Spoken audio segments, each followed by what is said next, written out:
بسم اللہ الرحمن الرحیم۔ اللہ کے نام سے جو سراسر رحمت ہے، جس کی شفقت ابدی ہے۔ ام یقولون افتراہ قل ان افتریته فعلی اجرامی وانا بریء مما تجرمون۔ کیا یہ کہتے ہیں کہ ہم پر چسپاں کرنے کے لیے اس شخص نے یہ قصہ خود گھڑ لیا ہے؟ ان سے کہو اے پیغمبر، اگر میں نے یہ خود گھڑا ہے تو میرے جرم کا وبال میرے ہی اوپر ہے، لیکن جانتے بوجھتے حقائق کو جھٹلا دینے کا جو جرم تم کر رہے ہو اس کی ذمہ داری تم ہی پر ہے، میں اس سے بری ہوں۔ وَأُوحِيَ إِلَى نُوحٍ أَنَّهُ لَن يُؤْمِنَ مِن قَوْمِكَ إِلَّا مَن قَدْ آمَنَ فَلَا تَبْتَئِسْ بِمَا كَانُوا يَفْعَلُونَ وَاصْنَعِ الْفُلْكَ بِأَعْيُنِنَا وَوَحْيِنَا وَلَا تُخَاطِبْنِي فِي الَّذِينَ ظَلَمُوا إِنَّهُمْ مُغْرَقُونَ وَيَصْنَعُ الْفُلْكَ وَكُلَّمَا مَرَّ عَلَيْهِ مَلَأٌ مِّن قَوْمِهِ سَخِرُوا مِنْهُ قَالَ إِن تَسْخَرُوا مِنَّا فَإِنَّا نَسْخَرُ مِنكُمْ كَمَا تَسْخَرُونَ فَسَوْفَ تَعْلَمُونَ مَن يَأْتِيهِ عَذَابٌ يُخْزِيهِ وَيَحِلُّ عَلَيْهِ عَذَابٌ مُّقِيمٌ حتى إذا جاء أمرنا وفارت النور قل نحمل فيها من كل زوجين اثنين وأهلك إلا من سبق عليه القول ومن آمن وما آمن معه إلا قليل وقال اركبوا فيها بسم الله مجريها ومرساها إن ربي لغفور رحيم۔ پھر نوح کو وحی کی گئی کہ تمہاری قوم کے لوگوں میں سے جو ایمان لا چکے اب ان کے سوا کوئی ایمان لانے والا نہیں ہے، سو ان کے کرتوتوں پر غم کھانا چھوڑو اور ہماری نگرانی میں اور ہماری ہدایت کے مطابق کشتی بناؤ۔ ان ظالموں کے حق میں مجھ سے کوئی بات نہ کرنا، یہ اب غرق ہو کر رہیں گے۔ نوح اس ہدایت کے مطابق کشتی بنانے لگا اور اس کی قوم کے سردار جب اس کے پاس سے گزرتے تو اس کی ہنسی اڑاتے۔ وہ انہیں جواب دیتا کہ اگر ہمارے اوپر ہنستے ہو تو جس طرح تم ہنستے ہو اسی طرح ایک دن ہم بھی تم پر ہنسیں گے، پھر ان قریب جان لوگے کہ وہ کون ہیں جن پر وہ عذاب آتا ہے جو انہیں رسوا کر کے رکھ دیتا ہے، اور وہ قہر نازل ہوتا ہے جو ان پر نازل ہو کر ٹھہر جاتا ہے۔ وہ یہی کرتے رہے یہاں تک کہ جب ہمارا حکم آ پہنچا اور طوفان ابل پڑا تو ہم نے کہا ہر قسم کے جانوروں کے جوڑے اس میں رکھ لو، نر و مادہ دو، اور اپنے گھر والوں کو بھی اس کشتی میں سوار کرا لو،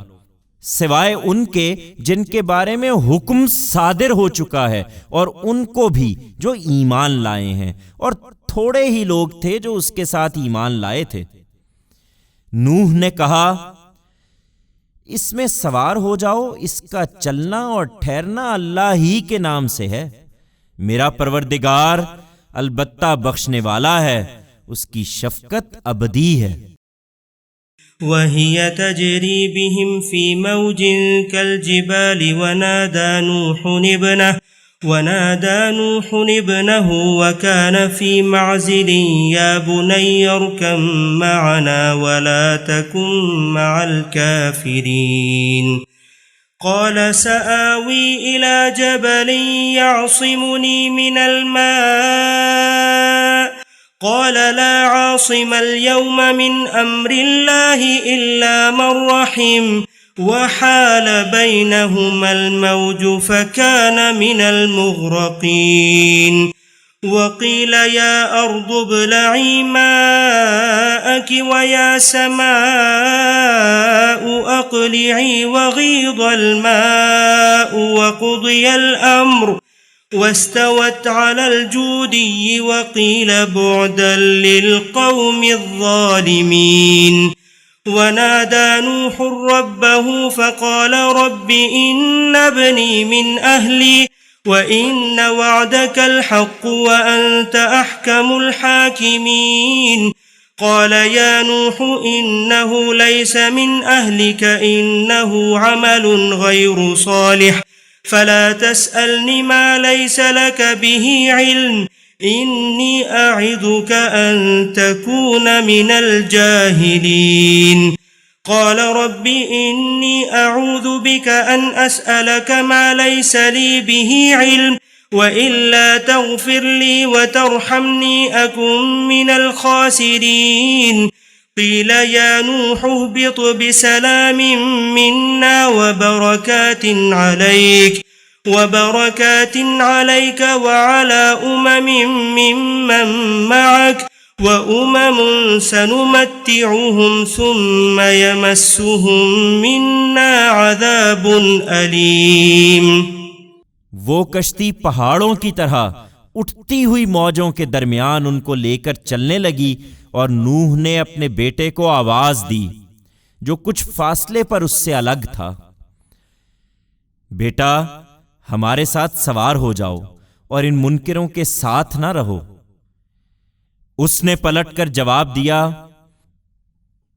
میں ابھی کسی پہاڑ کی پناہ لے لوں گا جو مجھے اس پانی سے بچا لے گا۔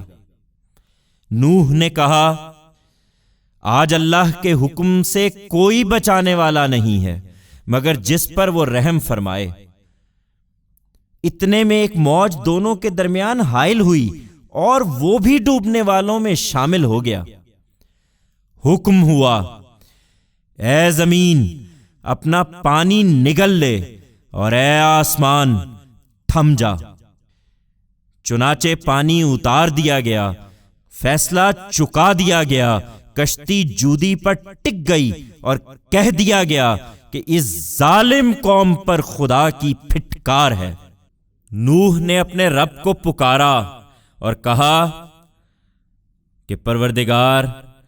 میرا بیٹا تو میرے گھر والوں میں سے ہے اور اس میں شبہ نہیں کہ تیرا وعدہ سچا ہے اور تو سب فیصلہ کرنے والوں سے بہتر فیصلہ کرنے والا ہے۔ فرمایا، اے نوح، وہ تیرے گھر والوں میں سے نہیں ہے، وہ نہایت نابکار ہے، سو مجھ سے اس چیز کے بارے میں سوال نہ کرو جس کا تجھے کچھ علم نہیں ہے۔